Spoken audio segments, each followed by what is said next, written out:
സ്വാതന്ത്ര്യദിനത്തിൽ AICC ആസ്ഥാനത്ത് വന്ദേമാതരം ആലപിച്ചത് മല്ലികാർജ്ജുൻ ഖാർഗെയും സോണിയാഗാന്ധിയും തടയാൻ ശ്രമിച്ച ദൃശ്യങ്ങൾ ലോകം മുഴുവൻ കണ്ടതാണ്. ഇപ്പോൾ ഇരുവർക്കുമെതിരെ നിയമ നടപടികൾ ഉണ്ടായേക്കും എന്നാണ് സൂചന. വന്ദേമാതരം ആലപിക്കുന്നത് തടസ്സപ്പെടുത്തുകയോ പങ്കെടുക്കുന്നവരെ തടയുകയോ ചെയ്യുന്നത് കുറ്റകരമാക്കി എന്നത് ഖാർഗെയും സോണിയയും അറിഞ്ഞില്ല. പുതിയ നിയമപ്രകാരം വന്ദേമാതരം ആലപിക്കുന്ന മനഃപൂർവ്വം തടസ്സപ്പെടുത്തുകയോ അതിനായി ഒന്നിച്ചുകൂടുന്ന സദസ്സിനെ തടയുകയോ ചെയ്യുന്നത് ഗുരുതരമായ കുറ്റകൃത്യമാണ്. അതുതന്നെയാണ് ഖാർഗെയും സോണിയയും ചെയ്തത്. ഇത്തരത്തിലുള്ള കുറ്റകൃത്യങ്ങളിൽ ഏർപ്പെടുന്നവർക്ക് 3 വർഷം വരെ തടവ് ശിക്ഷയോ പിഴയോ അല്ലെങ്കിൽ രണ്ടും കൂടിയോ ലഭിച്ചേക്കാം. കൂടാതെ ഇതേ കുറ്റം ആവർത്തിക്കുന്നവർക്ക് കുറഞ്ഞത് 1 വർഷത്തെ തടവ് ശിക്ഷ നിർബന്ധമായും അനുഭവിക്കേണ്ടി വരും. ഈ കുറ്റമാണ് കഴിഞ്ഞ ദിവസം AICC ആസ്ഥാനത്ത് സോണിയയും ഖാർഗെയും ചെയ്തത്. ദേശീയഗീതത്തിന്റെ ആദ്യ വരികൾ പാടിക്കഴിഞ്ഞപ്പോൾ തന്നെ സോണിയാഗാന്ധിയും മല്ലികാർജ്ജുൻ ഖാർഗെയും പരസ്പരം മുഖത്തേക്ക് നോക്കുന്നത് കാണാമായിരുന്നു. ശേഷം ആലാപനം നിർത്താൻ അവർ ആവശ്യപ്പെടുകയും ചെയ്തു. സ്റ്റോപ്പ് എന്ന് പറയുന്നത് വളരെ കൃത്യമായി മനസ്സിലാക്കാൻ സാധിക്കും. കോൺഗ്രസ് ഭരിക്കുന്ന കർണാടക ഒഴികെ കേരളം അടക്കം വന്ദേമാതരം പൂർണ്ണമായും ആലപിച്ചിരുന്നില്ല. കർണാടകയിൽ പൂർണ്ണമായും ഗീതം ആലപിക്കുകയായിരുന്നു. ബങ്കിം ചന്ദ്ര ചതോപാധ്യായ എഴുതിയ വന്ദേമാതരത്തിന്റെ 6 ചരണങ്ങളും പൂർണ്ണമായും ആലപിക്കേണ്ടതാണ്.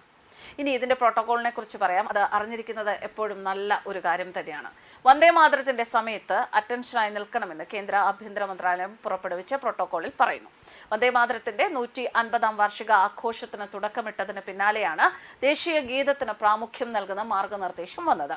രാഷ്ട്രപതി പങ്കെടുക്കുന്ന ചടങ്ങ്, ദേശീയ പതാക ഉയർത്തൽ, ഗവർണർമാരുടെ പ്രസംഗങ്ങൾ തുടങ്ങിയ ഔദ്യോഗിക ചടങ്ങുകളിൽ 6 ചരണങ്ങളും 3 മിനിറ്റ് 10 സെക്കൻഡിൽ ആലപിക്കണം. ദേശീയ ഗീതവും ദേശീയ ഗാനവും ആലപിക്കുകയോ പ്ലേ ചെയ്യുകയോ ചെയ്യുമ്പോൾ ദേശീയ ഗീതമാണ് ആദ്യം ആലപിക്കേണ്ടത്, അതായത് വന്ദേമാതരം. സിനിമയുടെയോ ഡോക്യുമെന്ററിയുടെ ഭാഗമായി ദേശീയ ഗീതം വരുമ്പോൾ പ്രദർശനത്തിന് തടസ്സമുണ്ടാകുന്നത് ഒഴിവാക്കാൻ എഴുന്നേറ്റ് നിൽക്കേണ്ടതില്ല.